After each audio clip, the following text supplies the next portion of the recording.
if I didn't do this in my life, I'd be in disobedience. Okay. It's so easy for our ego to get attached to our calling. There's moments where it's like, the last thing I really want to do right now is go into a prayer moment with another person for breakthrough freedom, but so worth it. Could not be preaching heresy. That would be terrible. God wants us to have fun. Guys, welcome back to How Change Happens. I am stoked on today's episode because I'm here with Asher Byrd.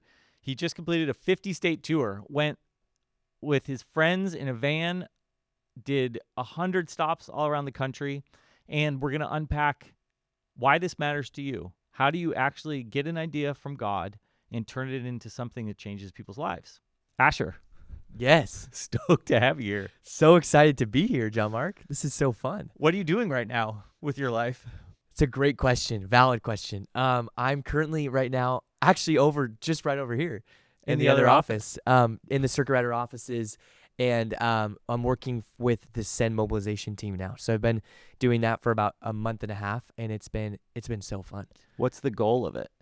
Well, ultimately the goal is we're building up to Send event in America, which is going to happen in Anaheim Convention Center, July 23rd, 24th, and 25th, which is going to be awesome.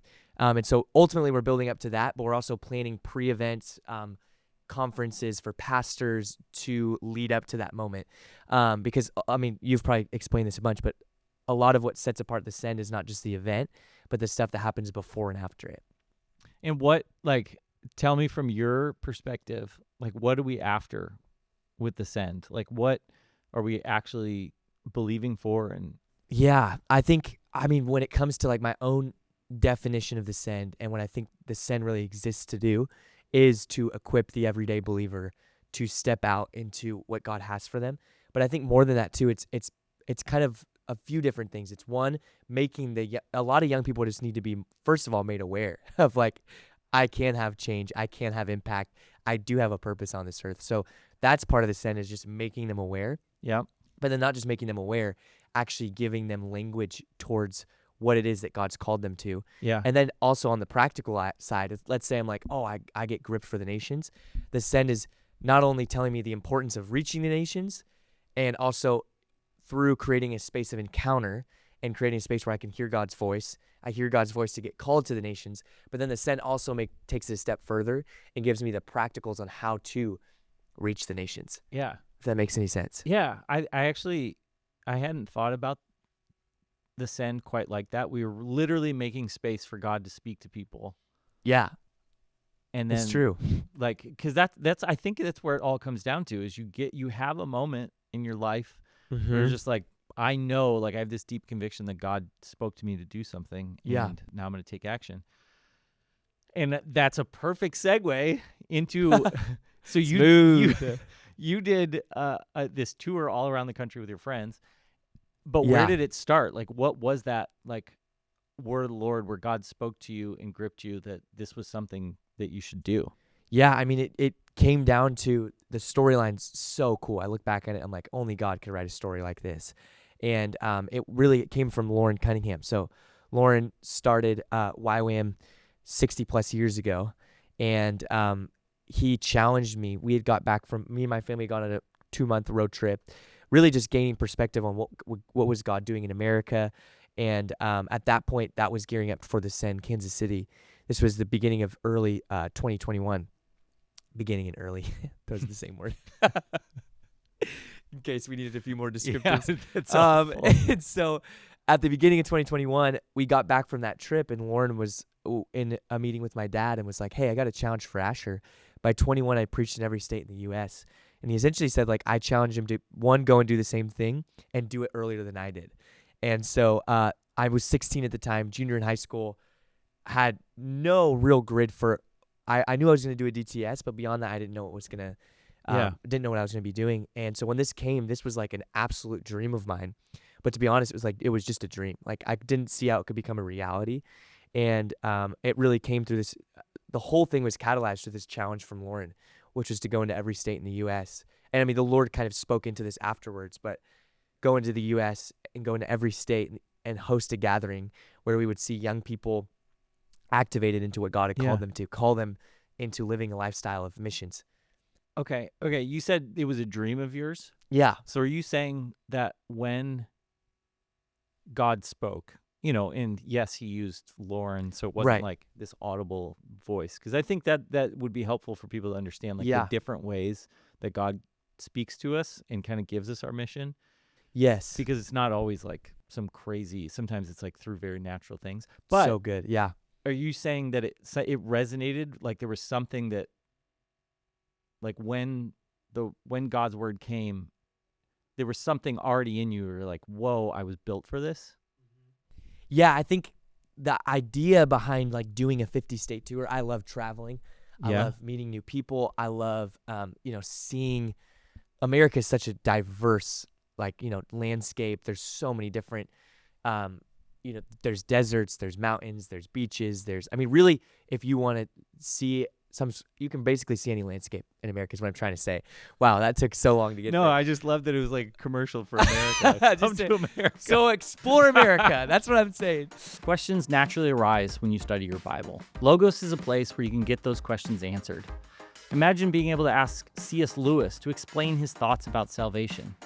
With Logos and their new study assistant, you can use the power of AI to mine the depths of the Bible and the most trusted theologians all in one place. If you sign up right now, you get a free 60-day trial, and you can see how it impacts your Bible study. Go to logos.com/thesend and sign up now. I logged in and I asked Logos to help me understand how the disciples responded after Jesus gave them the Great Commission. And it gave me this really interesting summary with Bible verses and hyperlinks to books in the Logos library that I could dive into for more. If you're passionate about studying the Bible and if you want to learn from history's greatest theologians and get your personal questions answered, then this is definitely for you. The Bible, it's an ancient book, and you want to know that you're reading it well. So get the historical context, search passages and themes, and satisfy that longing that you have to know the Bible more. 6 million people are using Logos, and it's time for you to try it too. Go to logos.com/thesend, and you'll get that 60-day trial for free. But I just love travel. I love adventure. Yeah. I love risk. And so when that idea came to me, we had gone on that road trip with my family, and I loved it. It was this was so fun. But we only saw 18 to 20 states. And so I didn't have a grid for 50-state tour, but I just had a grid for road trips are so fun. Okay. Seeing what God was doing across America was so fun. And meeting all those people and staying with all those people we got to stay with. I think that's a principle for everybody listening. Yeah. Like, what's the principle? So my big fear when I felt like, okay, if God asked me to surrender my life to him, I was like, I know what he's going to do. He's going to ask me to go by myself to the middle of Chad and be an evangelist. And I just imagined some lonely, terrible, hot, sweaty life that I didn't want to live, but that's what God wanted for me. But I think what's there's and what he did was he broke all those down and was like, hey, I'm a God that really cares about your passions, desires, your need for community. Yeah. And I think there's something that when you really connect with something that God has called you to do, it should feel exciting. There should be something that resonates. So I don't know, maybe people are like, gosh, I don't know if I want to go to the send because maybe God will send me to the nations and it's terrible. And either one, you have a lot of lies that you believe about how he would send you. Like I did. Right. And actually he's like, if I did send you, it would be with friends and family. And so then I'm not afraid to go. But then two, I think God wants, he has an adventure for your life and he wants it to be exciting. Yes. And so that's well what said. I heard, I guess, in that, picked up in that story. Yeah, 100%. I agree with what you're saying. I think there's a level, of course, we have to pay a cost, and there's going to be hardship involved. And 100% there was hardship involved in the 50-state tour. The process of it, the Can't actual wait to doing get into of that. it. Yeah. There was a lot. But it's more so God wants you to, this is going to sound so cheesy, but it's the truth.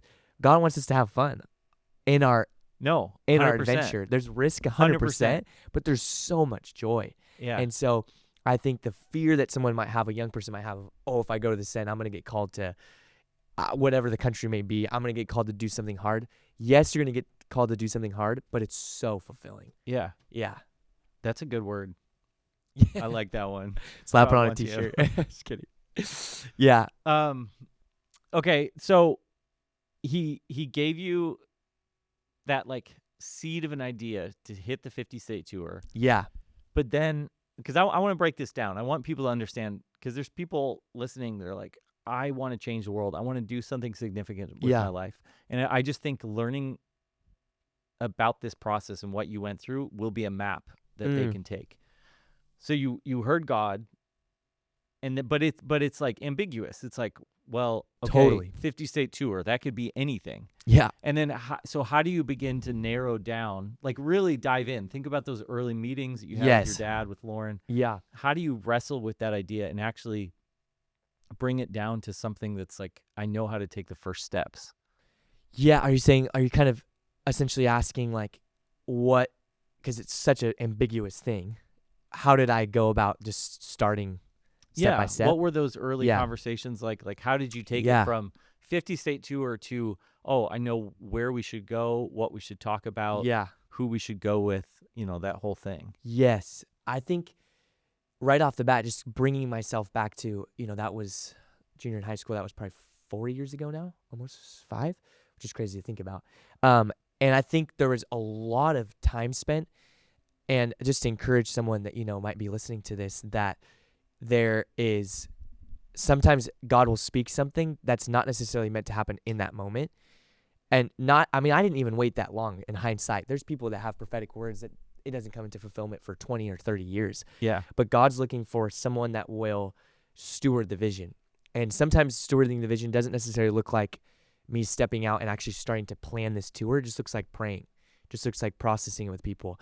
And so there was I would say it was about 3 years really until we actually took action and like building out a team. I had 3 years? Maybe 2.5 years, 2 years. Okay. In the sense of more like than I realized. really taking action on building out a tour, what's it going to look like? Because I think there's so many questions that fill my mind when I initially got that challenge and my dad came and told me, he's like, hey, Lauren's challenged you to do this.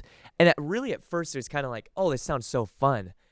This could be such a cool idea. Yeah. Not like, but then I went and met with Lauren, and that's where it was like, okay, I had to fear the Lord over this assignment that God was giving me. Like, to the point where I would explain it like, if I didn't do this in my life, I'd be in disobedience. Okay. Like that was where it was at. Yeah. But again, I had no idea when it was going to come. I knew it would be my early ministry years. Yeah.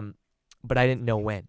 And so it was kind of like, it was really, those 2 years of like stewarding it, praying into it. I'll be totally honest. I didn't pray a lot into it at first, but I probably could have been a better steward looking back. Yeah. And then there's this, and I would love to hear your thoughts on this, because Jesus talks about this of like the seed planting, but then dying and then being revived again. Yeah. And I could totally pinpoint a moment where or multiple moments where I was like, am I really going to do this? Like where I remember in outreach, there was a moment where I was like, there was a few different factors, but I was like, is this going to happen? And I remember calling my parents at one point. I was like, I just don't know, for different reasons, but I just don't know if this is going to happen or not. And I had to come to my own like conclusion of, am I in for this? Even though it may seem like right now that seed that God had planted was dying. Yeah. And it kind of was, but it got revived. And I remember talking on the phone. I was like, regardless of the situation, like I'm in for this. I know the Lord's spoken this. And then really out of that outreach, then debrief hit for our school, our discipleship training school. And I started praying and asking the Lord, like, Lord, I know the 50-state tour is something you've called me to do. Right now, the circumstances seem like it's not really going to happen. And then what was crazy is that he said, I want you to go in 2024, which was the next year. Okay. And so there was so much urgency. And then there was a timeline. There was a timeline. Okay. Tell me this. I imagine, you're in high school. You don't know what you're going to do with your life. Yeah. Does getting an assignment like that all of a sudden like structure your life where you're like, oh, I have a mission. So now I have to be the type of man that can accomplish that mission? Mm-hmm. Like, did it drive your own sense of growth and seriousness? Like, because I just know there's a lot of young people that are just like, what do I do with my life? And when you feel that kind of ambiguity and you're like, I don't know if my life matters. Then it's easy to get bored and you go down all sorts of roads that are unhealthy for you. And so I wonder if there's something in this, like if you can find your mission, then it like affords like you this seriousness over your life where you're like, okay, I need to prepare. I need to take myself seriously. Yeah. And so what was that like saying, okay, if I'm going to be preaching to people, if I'm going to be traveling around, like I need to step up. Who do I need to be? Yeah, I mean, I think it definitely, that's such a great point of what you're saying of like when we get that vision and when we want to become people of vision, because that's who we're called to be, it brings another level of maturity and growth and even desire for it. Yeah. Is like when you have a big vision, and I mean, everyone at some level should have big vision, 100%. We serve a big God and who has lots of vision. But it's like, it will cause, or it should cause, I should say. Did you notice maturity and a growth. Do something in you? I think 100%. I think it definitely, like, especially going into, I felt that going into my DTS there's so many reasons why I did it. Just the growth, growing in my relationship with God, all those things. But I really did feel like he said that was the next stepping stone unto this vision of tour. Okay. And I felt like what he spoke over it was go to the nations, catch what he's doing there to bring it back to America to call a generation to the nations. Oh, there's a principle. If you want to see change, it has to live and be real in you. It can't be just like, oh, I heard this pastor say it and now I'm just saying it. I'm repeating his words. It literally, that revelation, that experience has to live inside you. You have to embody it. And so there's probably something, if you were going to go travel around the country, tell people to, take action, to go to the nations, to be an activated believer. Yes. That you had to kind of go through a period of, I am going to live this myself and I'm going to actually see, is this real in me? Like I'm saying that I'm open to the nations. And maybe that was part of, I'm guessing, maybe that was part of the death of the vision. It's like you had to open yourself up to God. You can do anything. Like I'm open-handed. If you want to send me to the nations, I'll go. Like those kind of things. And then because it was real, you had real authority then to travel around. Yes. Yeah. No, totally. That 6 months were so formative for me. Just getting a lens, like because I was so America focused, which because of this word really. And I mean, ultimately too, just what the Lord had gripped me for, but also I needed to be taken out of it for 6 months to get fresh perspective on a global level. What was God doing? Yeah.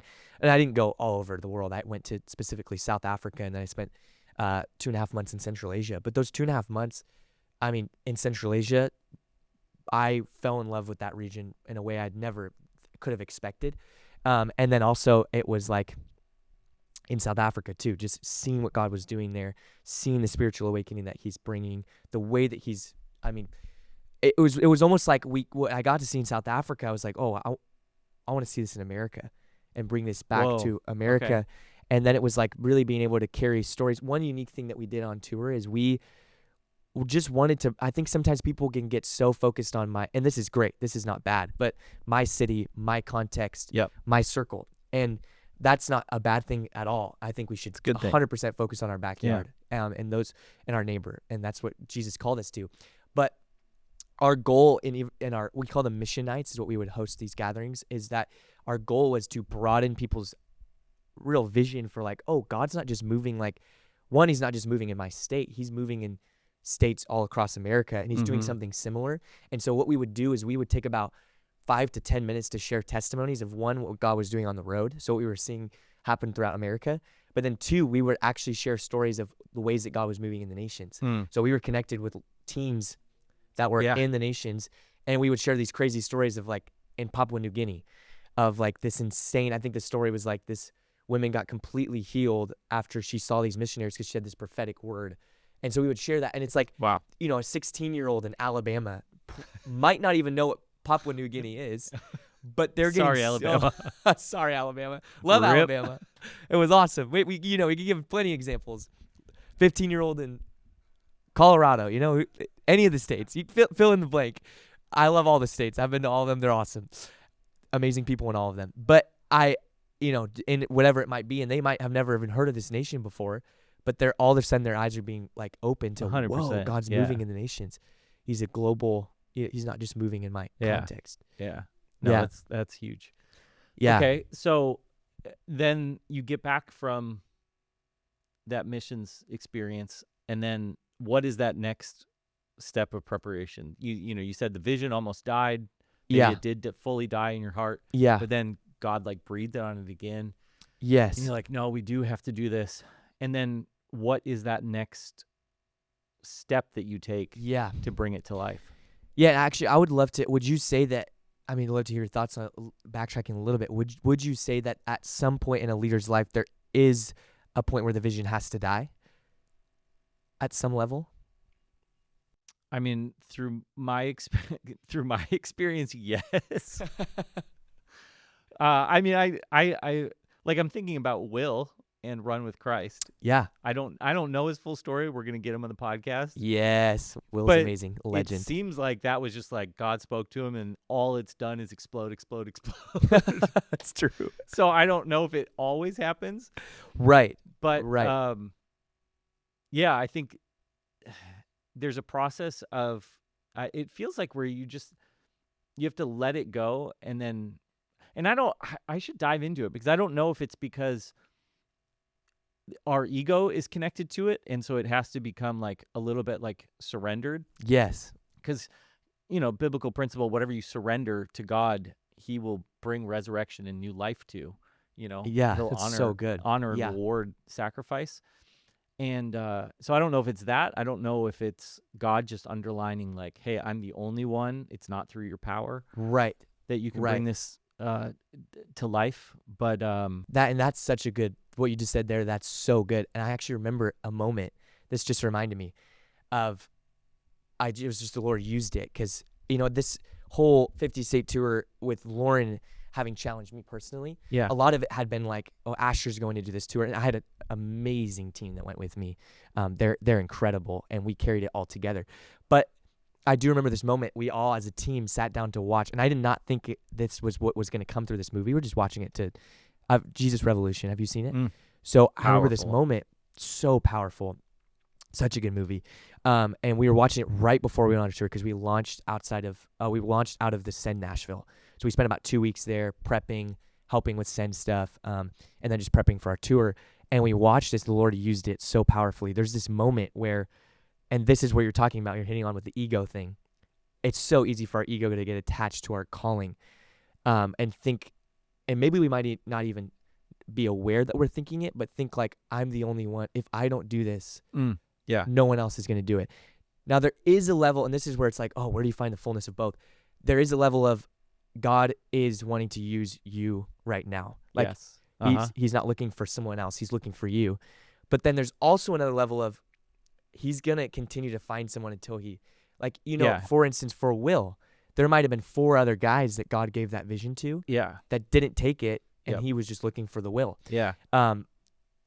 Anyways, so there's this moment, though, where in that movie, I don't know if you remember this moment, Lonnie Frisbee gets so caught up with the Jesus movement being based around him. Okay. Does this whole thing where, I can't remember exactly what happens. I think he either preaches super long or kind of says some things that are like, we shouldn't have said that. So Chuck goes up to him and he's like, basically kind of confronts him. And then there's this whole moment where Lonnie Frisbee's basically like, this movement wouldn't have happened if it weren't for me. It was built around me. And then Chuck goes, you think this was built around you? This is about Jesus. This is the Jesus movement. Oof.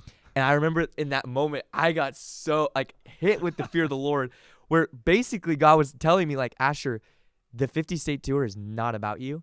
Dang. And I could do this regardless without you. Yeah. Like he honors obedience. He's like, thank you for saying yes, but this is not about you. Yeah. And 50 state tour, it would happen regardless of you or not. Gosh, that's exactly the right heart posture that you have to have to stay healthy, I think. It like wrecked me. You have to and I stay thought about servant. it multiple times. Yeah, I bet. I still think about that moment because it's so easy to be the Lonnie Frisbee and you become the like. Oh, that is so convicting. Gosh, let me just have a moment.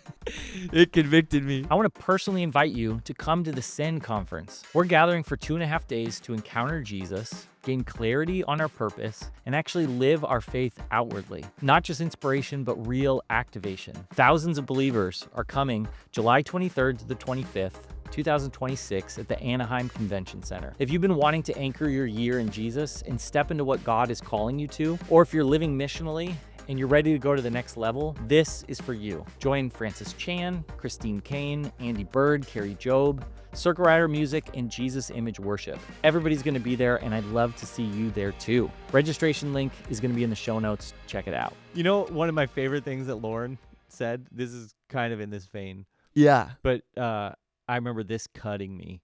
He goes, don't chase after your dreams. They're going to become nightmares. Oof. Chase after God's dream for your life. Wow.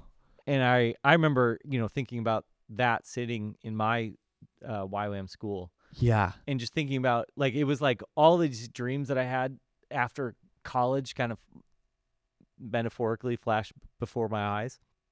And I just was like, oh, my life was headed in such a bad direction if I would have chased those things. Yeah.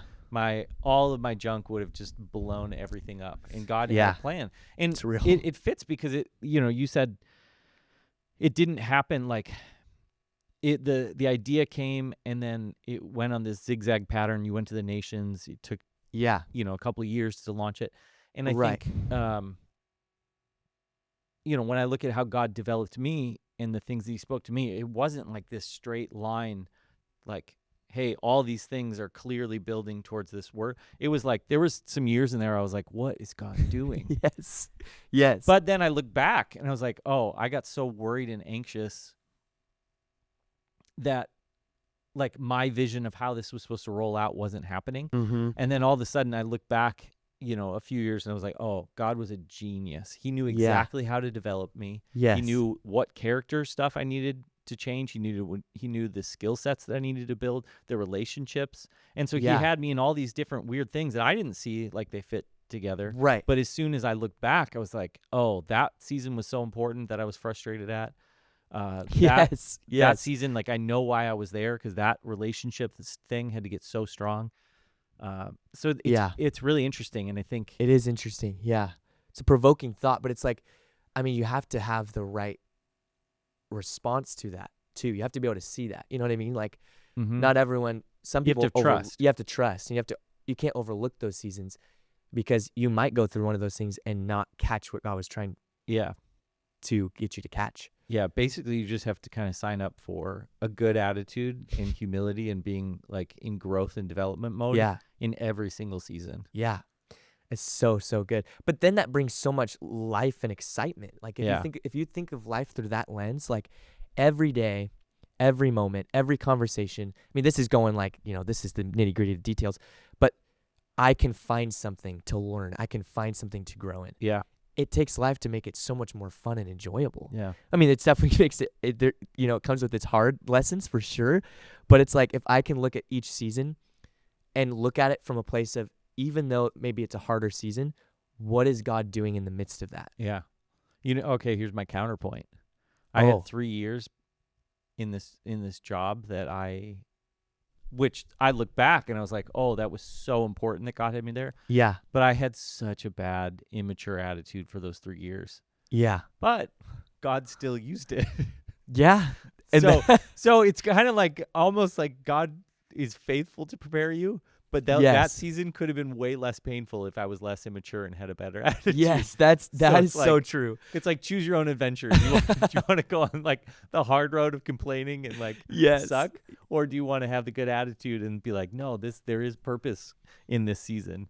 And that's a good point to summarize. It's those two adventures, and the mercy of God is the banner over it. Ooh, it's either one. You're gonna if you complain or have a good attitude, His mercy is you're gonna learn something through it. Yeah, better to agree and partner with His mercy than kick. Paul, why are you kicking against the goads? Bam, brought in the Bible. There you go. Submitted the scripture right there. Okay, so then next, keep going on this. Yes, next stage of the journey. When does it get nitty gritty? Because I guess what's really important in this season is, okay, maybe people are thinking, okay, I want to change the world. Yeah. And maybe it is now the time to really prepare. Yeah. How did you pull on prayer? How did you pull on wisdom, your community, to actually make this happen? Yeah. I mean, I think then, so when we got into the nitty gritty of things, I mean, just to like paint a picture of how unqualified I was to do this, you think tour, lots of logistics, lots of planning gatherings, lots of reaching out to people. I didn't even know how to use Google Sheets before this, like least qualified to do this. I had to call my friend. Just like Moses, man. Just like Moses, exactly. Has a You're setter. standing before the presence of God, but God, I don't know how to use Google Sheets brings me to tears. I hate Google Sheets. And I in no way am I a pro at all. I mean, there's so much I have to learn on that. But I called a friend and I was like, dude, can you just teach me everything you know about Google Sheets? And so it's like, I think confronted your weakness. Confronted my weakness 100%, and learned so much in that, the nitty gritty details of building out the legwork of it. And then we also, what I would recommend, I maybe you could find like a good summarization for this stage of the process, but we got training from circuit riders. So we actually came, and that brought so much life to the vision. And it you really found a mentor. We found a mentor, really. Yeah. Nick Brent, shout out to Nick Brent. He's incredible. Took us in for a week, helped us build out a campaign. He helped us build out a rough like tour route. And it was the first time our team had all come together. We were here for a week. We had this whiteboard moment. You need those whiteboard moments, those 3-hour sit down. And he basically was like, okay, what's your vision? And then basically like said, dream bigger, and expanded our vision and helped bring language to it, helped bring the practicalities to it, made it more attainable, like brought it, it's up. The vision can seem so up here all the time. He helped bring it down to like reality. Yeah. And that week just catapulted us into the fall, which is when we just began to reach out to people, phone calls, all those things. So yeah, would you say it's, I guess, mentor, finding a mentor? Well, yeah, you find a mentor. So how much of it was like whiteboard strategy sessions? How often were you kind of like seeking God in detail? Yeah. And what does that look like? And then how much were you going to like mentors, or I know your dad had like a ton of connections. Yes. That he helped. Yes. So my like, dad was so helpful. Unpack the prayer thing, and then unpack the, pulling on the experts, I guess, that were around you, or the people that could open doors. Yes. I think the pulling on the prayer thing, it's just so important. I think what I've learned through this process is, when the vision comes, to build that foundation like with prayer and intercession, and constantly putting yourself in that place to just hear God, and he'll speak things into the vision. He'll speak and bring clarity in moments. And do you have any story or any moment where you kind of were at a decision point, and like what that process of prayer looked like? Yeah, I think within our team, actually, this was totally, looking back, this was totally the Lord. One of the guys who'd been with me throughout it all had stepped back. Nothing bad happened. It was not anything relationally. It was actually totally what the Lord had called him to do. Yeah. He stepped out, and as he stepped out, we had another guy actually step in. Moses went on tour with us. And looking back, that was absolutely the Lord, like making that transfer. And that was a moment where, because we were all praying, like Moses, he's so humble, like submitted it to us, was like, I want to submit this to you guys. Can you pray if I can join? And so we prayed about it, and we all had to come to, like, as a team, hear God together. Yeah. And the Lord spoke into it, and we all felt peace on it. And I mean, looking back, it's like, I cannot imagine doing that tour without Moses. Yeah. And it was just, he was such an incredible asset to our team. And so I think that was one of the moments where it was like, we made a big decision. I mean, that's more of a bigger decision, but it got down to like you're saying, seeking God in the detail. He is 100% in the details. Like, I remember one moment I was making phone calls and I was praying earlier that morning, and we needed contacts in West Virginia. Like, we just didn't have any contacts. And so I was praying and asking Lord, like, Lord, open up doors. And I reached out to this guy that had connections. He was in Virginia. He sent me this girl's number. Anyways, she basically opened up the state to us. And one phone call was like, hey, we know people in basically every region of West Virginia. Which one do you guys want to go to? Yeah. And it was like this moment of prayer. Obviously, prayer works. The Lord comes through. And so it's so, I would just say, like, in the details of your vision, God, I think I'm always more surprised, and I always need to remind myself that God wants to be more involved than I think he does. Wow. Like he wants to be involved in every Yeah. part of the vision. I mean, it's his vision. So it's like he wants to speak into it, into those details. It's more so just he's waiting for us to ask him. Yeah. Because it's so easy to just motor through things and just kind of, especially when you get into the flow of the nitty gritty. Yeah. But it's like constantly just in those small things, ask God. I feel like it's literally a practice that you have to prioritize. Yeah. It's so easy to go robot mode, like pull out the spreadsheets, go to the whiteboard. And so you really have to, I think you have to fight for that culture, or else you just bulldoze over it. And right. I think there are so many moments where God does, you bring him a detail and you look for a solution. And I don't know exactly how it works, but he either speaks in the moment or he brings an answer, like a phone call or somebody. And and I think I just look at all my heroes, and they have that practice of seeking God in detail. Yes. Like, God, how much 100%. How much should we pay for this building? Like, where should we go? Those like really specific questions, and there's remarkable stories that come from it. Yeah. Oh, so many remarkable stories. And if you think about it, it's like you won't experience those remarkable stories unless he's invited into it. Yeah. And you seek God on it. And then I think community aspect was just, mentorship. My dad was a huge help. He covered us throughout all of tour as well, which was incredible. Such a blessing.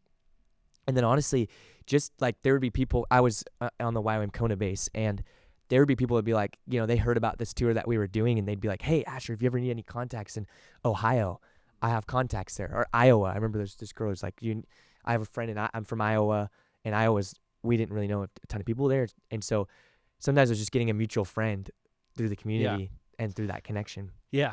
So, okay. So if you're in the practical season, sometimes you do have to confront your weaknesses. You have to learn Google Sheets, you should absolutely pull on the mentors and the strength of your community. Don't try to do it alone. Don't be isolated, but really it's almost like community sometimes is a validation. Like, like Moses had to go to the elders. Yes. There's a step of kind of saying, this isn't just my vision. This is a community thing. Absolutely. Yeah. And then you do there's a lot of hard work. There are those 3-hour sessions where you're just like, we're not getting up until we have this figured out. Yeah. And so it's some combination of hard work and grit, and then community and keeping God's presence involved in the whole process. Such a good summary. That's exactly it. There's a lot of principles in there, like if for the people that want to go and start something that they can take out of that. Yeah. So now let's get into this next chapter where you're literally traveling around.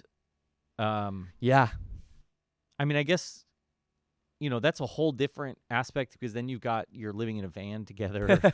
Spend a lot of time in that van. Interpersonal things. You got to like, live by the fruit of the Spirit. That's a different type of, once. It's like when you start something, it's so exciting, and then you go into that hard work grind phase. Yes. And then you get the excitement of, wow, we're really doing it. And so it's like this roller coaster of emotions. And then you actually start doing the work, and it's like, this is exhausting. 100%. Can I keep going? Yes. And so then you're back down in the valley, but then you see God move and you're back up. And so I think in the launch and building process, you have to expect that there are these valleys, and when you're in the valley, you shouldn't quit because it's hard. You shouldn't quit because you're exhausted. There is a faithfulness. Were there moments where, I mean, maybe not, like you were young, you're pumped, but were there moments where you're just like, you had to go back to the word of the Lord because, like, why am I doing this? Yeah, I think I would say because there was so much, the uniqueness of this story, of this vision it was so many years of confirmation that I feel like I didn't ever question, were we supposed to do this or not? Are we doing the right thing? But more so just had moments of like, I had to remind myself of my why, of why I was doing it. You could have been on the bad attitude train. 100%. So you were fighting for like the good attitude. That, and just like, you just get exhausted physically. And honestly, even like spiritually, not in the sense of like burnout, though there's moments where it was like had to be, the secret place, intimacy with Jesus was the engine or the oil to our engine running. But that's big. Yeah, huge. So thankful the way the Lord just revealed that to our team. But I think all that to say, spiritual exhaustion in the sense of you just kind of get tired of doing ministry and doing all these gatherings. And I mean, I'll be honest, like there's moments where it's like the last thing I really want to do right now is go into a prayer moment with another person for breakthrough and freedom. Yeah. Because it's tiring. Yeah. But so worth it. So worth it. And we saw, looking back on those, like the nights where our team were like, we would go into our gathering like, guys, we've got nothing left in the tank. Like this is our fourth gathering in a row. We've driven hours. We've been up late nights, early mornings, because travel. We're exhausted. Yeah. We're hoping to thrive, just that third cup of coffee is going to kick in. Anyways, and being like, we got nothing left in the tank, going into the gathering, not even able to lean into our own strength if we wanted to. And I look back on the most powerful gatherings that we had were those times because we weren't able to lean into our own strength. Come on, this is another principle. Go there. What we found ourselves constantly quoting, and I felt like the Lord just so revealed this to me personally, is that verse in, I think it's in one of the letters to the Corinthians, but Paul writes about how Christ is proved strong in our weakness. And I felt like the Lord gave me this language of like, weakness is the vehicle that his power moves through. When he lands on weakness, he can move through in power. Wow. And so and that was like that illustration of like, we going into those gatherings, I'm weak, but he can land on weakness to move through in power. And I watched just the Lord moved in power through my weakness. Wow. Do you feel like you were able to apply that when you weren't so exhausted? Like, did that translate? Or was it only helpful when you were exhausted? No, it was helpful. I think it still is helpful. It's like, you just have to constantly remind yourself, because I think I was mentioning it earlier, like you're motoring through things. You're just kind of going with the flow. I mean, especially on tour, we had to constantly remind ourselves, because we almost got into this gathering rut of like, it's just another gathering. But we had to remind ourselves, like, this is our 50th gathering, but for the Maryland stop, this is the only gathering that they're going to get to experience. Wow. So reminding ourselves, though it's our 50th, it's their first. Yeah. And so we want to give everything we have to every gathering. And ultimately that looked like, Lord, we need you. Yeah. We need your presence. Even though maybe Nate's getting really familiar with his message and he's able to really be able to, he knows exactly what he wants to say. Lord, come and speak. Like we need your voice to speak in this. Like, how did you guys create? Because I think this is something, I just imagine people, they get an idea from God, they're building it, but you, in some sense, you have to create. You don't want to create just a program. No, you actually want to create space for God to move. Yes. I mean, that's what you were saying in the beginning about what the send is. Yes. It's not just like lining up, man, this is going to be a good speaker, good band, good speaker. It's kind of like, how do we actually create space in all of this so that God's presence changes people's lives? How did you guys do that? I mean, I think one, it kind of goes back to that principle of prayer, just praying, asking God, Lord, what is the strategy? What is the vision? What is the blueprint for? Because if you think about it too, like, we're not doing anything new. Like, tours have been going on. Circuit Riders is been doing this for a decade plus. Like, and before that, I mean, the original Circuit Riders. Circuit Riders. Like, it's not a new, like, we're not coming out with this new thing. Yeah. And so a lot of the time I found myself asking the Lord, why are you sending us to do this 50-state tour? What's unique about us going to do this? Because tour's not a new thing. Gatherings aren't a new thing. Reaching the next generation, that's not a new thing. But it's like, what is the purpose behind why we're doing this? So I think it's just asking the Lord in prayer. But then along with that, I think as well is, dude, I totally just lost my train of thought. Let's see if it comes back. Sorry, ask the question one more time. You were asking... how do you make space for God's presence? Yes, that's the other thing. The other thing, my dad helped us find language for this, but you'll see it throughout the Gospels. Jesus is constantly breaking the script. He's constantly going against what people are used to, breaking the script, breaking the norm, I mean, that's what made his messages so potent. I mean, he also was the Son of God, so that's the thing. But and so we kind of asked the question, like, there's amazing youth groups out there already across the country, and amazing youth pastors that have incredible teaching, way better than I could ever teach, way better than I could ever preach. Yeah. And so it's more so like, and my dad helped us so much with this language. It wasn't like, how can we get the best message? Because I'm 20 years old, right? Yeah. I'm not the best preacher, 100% not. Yeah. I have so many things to learn. There's, and he even put it this way, we now, as like in the technological era that we're living in, like we have access to the best teachers of our day at my fingertips. So it's not necessarily that they were coming to our gathering to receive the best teaching and that we weren't going to give that to them. But instead of going after, and my dad brought this, was like, instead of going after a 10-point sermon, you're going after impartation. What can we impart into this room? Whoa. And so it was less about,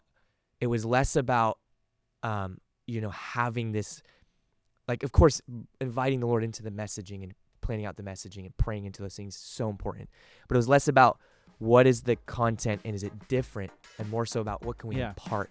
Quick word to pastors and church leaders. If your heart is to see people activated in their missional calling, we would love for you to be part of our next Activated Church gathering. This is a space for pastors who want to learn from other pastors and leaders how they are effectively activating their people to mission. We know that this will be a time that'll strengthen you and inspire you. And if that resonates, fill out the interest form below. We would love to connect and explore what partnership could look like. In part, meaning like you are taking the DNA that's in you, this vision that Lauren put in you, like, hey, you can dream big things. There can be a youth like a Jesus movement among the youth, and everything you picked up from your missions experience, like look at the nations, the power of the gospel. And it's you're trying to multiply that DNA in the room. Absolutely. Yeah, that's exactly it. It's an impartation of, so I would almost always share the storyline of how the 50-state tour started. And I think that was, most of the time, that was probably one of the most powerful parts of what we said, was because it's one story of many stories that God's writing right now, but a story of a group of unqualified, young, on fire, young adults that want to see impact, want to see change in their generation, and stepping out in faith to do that. And then the impartation in the prayer and the hope was that young people would see that and go, wow, there's nothing different about me from them. I can go and do this very same thing. And so that was really, I think, if we were to go and be able to like interview people that went to our gatherings, most likely, most of them would not be able to say what the message was. Yeah. But they could say what happened in their heart. Yeah. They could tell you, oh, I felt this way. I got Yeah. courage in this way.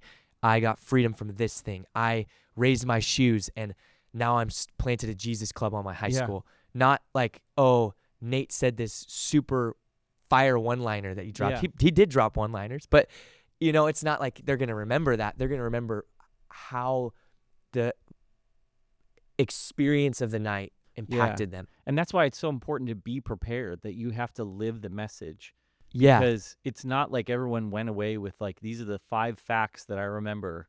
Right. It was that embodied experience because you guys had embodied it. You took the faith of your forefathers, the faith of like Lauren it's true. and your dad in their vision, be like, hey, can you see the world like God does? Like he's shown me. Yeah. And you took that on and you made it real, and then you could like multiply that in other people. And gosh, that's so powerful. Yeah. So I think it's like, and that's where I think that took so much pressure off of us.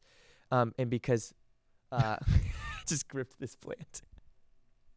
That took so much pressure off of us because I don't know about how, someone listening to this might think, but you do want to have excellence in things. And I 100%, myself was like, oh, I want our gatherings to be excellent. I want my messaging to be as excellent as possible. Needed to be biblical. Yeah, needed to be biblical. It could not be preaching heresy. That would be terrible.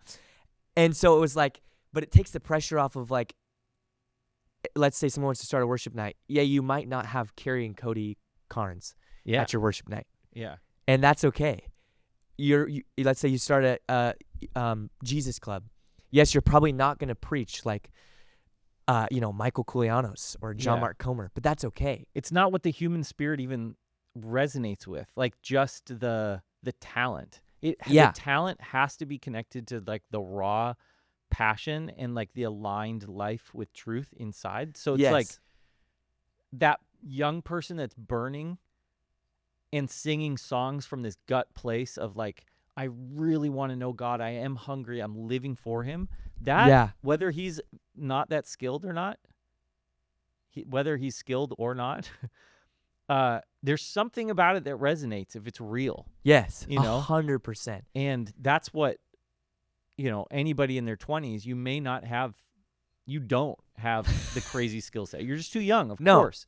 But what you can have is you can be the real deal, where you actually are burning and everything in you is like running after that mission. Yes, 100%. And not perfection. No. But when you do miss it, when you do like fall short, you have that commitment. I am signing back up and I'm going for it. And that rawness and realness. So good. If you want to see change happen, it has to be alive in you. Authentic, it's raw, it's real. Because, there's always going to be someone, you take any skill, I might know someone that's really good at piano, but they know someone who's way better at piano than them. And that person knows someone that's way better at piano than them. It's not necessarily about being the best at it. It's just it's exactly what you're saying. Being raw, being authentic. That's what God's looking for. And that's what our generation's looking for. If you're raw and authentic and real, it's going to impact people's lives way more than you could ever know. Yeah. And you need to run after those things where you do feel that passion. And build your skill set, because that is how you become mega effective. Because there's like the seed of it that you can water now. Like let's say you're preaching. You have the passion, the zeal, and you do have talent. But if you just stay like this unformed, you won't see big change in the future. Right. And so you have to, if you want to be one of those people that's like, how do I change my city? How do I change my nation? Start with that gut level, real passion, align with God, and add to it the skill set so that God can use you in the future. That's it. That's the key right there. It's so good. Tell me, this might be a decent question to wrap up with. We'll see. Yeah. But tell me what you learned about leading and teamwork with your peers, because there's a lot of people that are like, okay, I want to start something. I want to go to the nations. I want to do a Jesus club at a high school. But I have to work with these people. And it's not always the easiest, or it's not always like you get to work with your best friend. Right. A lot of times you're like, wow, these people are so different than me. Yes. And you need them because they are different, but then it creates this tension. And so I'm wondering, you were up close and personal with your whole team. Yeah. And they were very different. Yeah. Totally. So what did you learn about very different how to accomplish a mission with your friends, how to create friendship, how to create teamwork, and how to lead them in that environment? Yeah, it's such a good question. I mean, we learned so much about the principle of teamwork and how to cultivate unity. And I think I can't remember who told us this in the beginning, but it was like, unity is not necessarily always like you're going to agree on something, but it's always coming back to the grander, basically, you're surrendering your opinion to the vision. Mm-hmm. So I might not agree with you on something on a day-to-day level, or let's say just something practical comes up. Dude, I don't want to go to that coffee shop. Or, that's so minimal. I'm trying to think of it more. Sometimes those kind of things. Sometimes those kind of things happen. 100%. Can take a bigger vision. Right. And so it's like reminding yourself of why. Maybe you're like exhausted and like, dude, I don't know if I want to go to another gathering. But it's like, but I'm going to surrender my opinion to the grander vision. Or we're disagreeing on something, but I'm going to surrender my opinion to the grander vision of things. So I think that's so key within unity. I think as well is like not being afraid to, because something like, this was advice you actually gave me. You were like, don't be afraid to share those little things that are ways that you're rubbing up against each other, because little things like that build up over time and it will lead to an explosion. And so we always tried our very best to cultivate a place of someone being able to come up and be like, hey, I don't know why this is me. Maybe it might not even be you, but every time that you tie your shoe that way, oh my gosh, it drives me nuts. Something like that. Why do you walk like that? Like, why are you walking like I walk weird? And so it's like, it's just little things, but if you don't address those bigger things, then those little things will pent up to something. And Yeah, so if you don't address the little things, then they lead Yes. up to a big thing. That's what I meant to say. Yeah, Yes.